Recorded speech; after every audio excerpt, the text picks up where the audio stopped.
Unfortunately, they don't allow us to fly these in Lutyens, Delhi.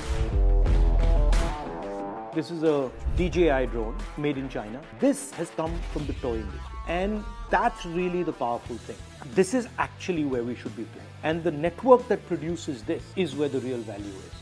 And all AI is actually going to be operating on this network. And the sad fact, we don't make any of the components inside this. We don't understand how it's made. We certainly don't make any of the optics. We don't understand how it's made.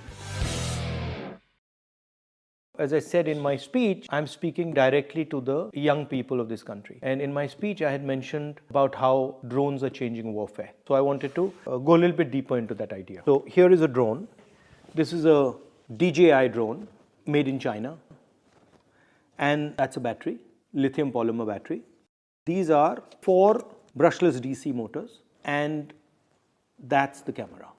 So what I was saying was that when you connect these brushless motors to this battery, give it a camera, and allow people to communicate directly with this through FPV unit, you change warfare. This little thing is now making tanks, artillery pieces, large weapons in the Ukraine battlefield pretty much obsolete.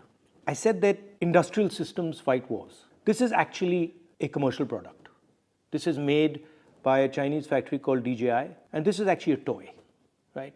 What we are seeing here is innovative technology of the motor, high quality optics, telecommunication equipment, and essentially a bunch of cell phone batteries set together are allowing this thing to transform the battlefield. Earlier, the Air Force used to operate, let's say, for the most part, above 10,000 feet. And if you wanted, if a local unit, fighting unit wanted air support, they had to call the Air Force, and then the Air Force had to send the plane. And the plane was big, very expensive, etc. So now what has happened is the Air Force has merged with the platoon, right? So now the platoon itself has its own Air Force, can use that Air Force to strike opponents, and can observe the battlefield. So what has happened is the Air Force has suddenly come all the way to the ground level, and it's built a completely different reconnaissance concept at a much lower level, which means that the battlefield has become much more transparent. You just put a drone up there and then you can see everything that's going on, and then individual units can send their drones to attack. So it's almost illuminated the battlefield in a way that has never been done before. And it's also allowed kinetic energy to be moved around very effectively and targeted very accurately. And the reason it's happened is because of the electric motor and the battery and optics combination. Underwater warfare has also been changed by this thing, because this thing now you can put it into a little ship or into a little submarine and you can sink huge destroyers, things like, I mean, for example, an aircraft carrier, they're going to be sitting ducks. And yes, American carrier groups would probably be able to defend themselves, but your regular aircraft carrier will simply not be able to survive an environment where these drones are roaming around undersea. So it is, the optics and communication system are allowing you to see the battlefield, see the sea in a completely different way. And then the electric motor is allowing you to target very, very accurately, put explosive power very accurately where you want. And this has revolutionized how accurately you can target kinetic energy. We have to build such a system. And we have to have competence in electric motors. We have to develop competence in optics. We have to develop competence in batteries. This is what is going to be at the heart of the electric vehicle. This is what's going to be at the heart of all robotics. This is what's going to be at the heart of drones. This is what's going to be at the heart of submarines. This is going to be at the heart of toys, warfare, everything.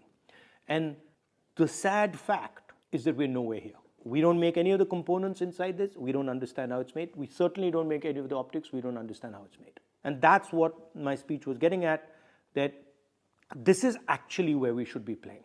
And the network that produces this is where the real value is. And all AI is actually going to be operating on this network. So for example, when this thing is built, AI is going to be used to order how it's built. When this thing is used, AI will determine how it's used. So when I hear talks about, I heard the Prime Minister say we are going to be number one in AI. I mean, it's complete junk, because you cannot be number one in AI unless you have a production network, or not so effective, but at least you have consumption data. And India has given away its consumption data to large multinational companies, and India doesn't even play in the production space. And so that, what I was saying in the speech is actually it's an industrial vision. And it's essentially saying that we're going to move differently. The reason this thing is so powerful is it can go places that a missile can never go. It can go places a gun can never go. It can chase people, it can hide, it can go into jungles, it can do all sorts of stuff that other weapons cannot do. Right? So that's what we have to understand, that there's a new industrial revolution taking place, a new way of moving taking place. And it's going to be based on this circular motion. Essentially, it's going to transform everything. And what I want, or what I'd like, is that we have thousands and thousands of young Indian people who deeply understand this. And we have another thousands and thousands who deeply understand this. And then thousands and thousands who deeply understand this. And then we've got the core of an industrial system. The last generation industrial system was about mastering the internal combustion engine. And the tragedy right now is that we're talking about all sorts of stuff, but we're not talking about this. And this is, I want Indian imagination to fly like this thing does. War is always about distribution of kinetic force. Kinetic force kills people. How you get kinetic force to kill people is really what war is. This thing completely revolutionizes how kinetic energy moves on the battlefield. So for example, if you compare this to a bullet can only move in a straight line, right? This can move up, down, left, right, backwards, it can stop in space. If you're comparing this to a tank shell can only move in a straight line. If you're comparing it to a missile can maneuver, but then a missile can't suddenly stop in the middle of the sky. A missile can't maneuver in such a sophisticated, complicated manner. Right?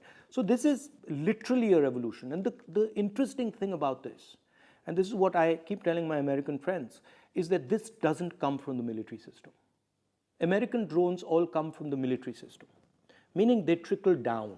This has come from the toy industry. Right? This has emerged from the commercial system. And that's really the powerful thing. Because if things are emerging bottom up, then the amount of innovation that will emerge from that is significantly more than if they're going top down, right? So this motor, brushless motor, actually, I first saw it, 15, 20 years ago in a remote control plane. This used to be a hobby. This is a hobby I've had for 30, 40 years. And earlier there used to be small engines, very complicated to build, very complicated to fly. And the real innovation was the brushless motor. And then the batteries. Because earlier the batteries were just way too big and the brushless motors were inefficient. The motors were inefficient, and now they're very powerful. They all coordinate. So this is actually a revolution. This is where the technological wave is. Now people think that you can make in India. You can have an Adani Defense or somebody else make in India and you'll get this. You won't. All Adani Defense does, or all our defense guys do, is actually assemble.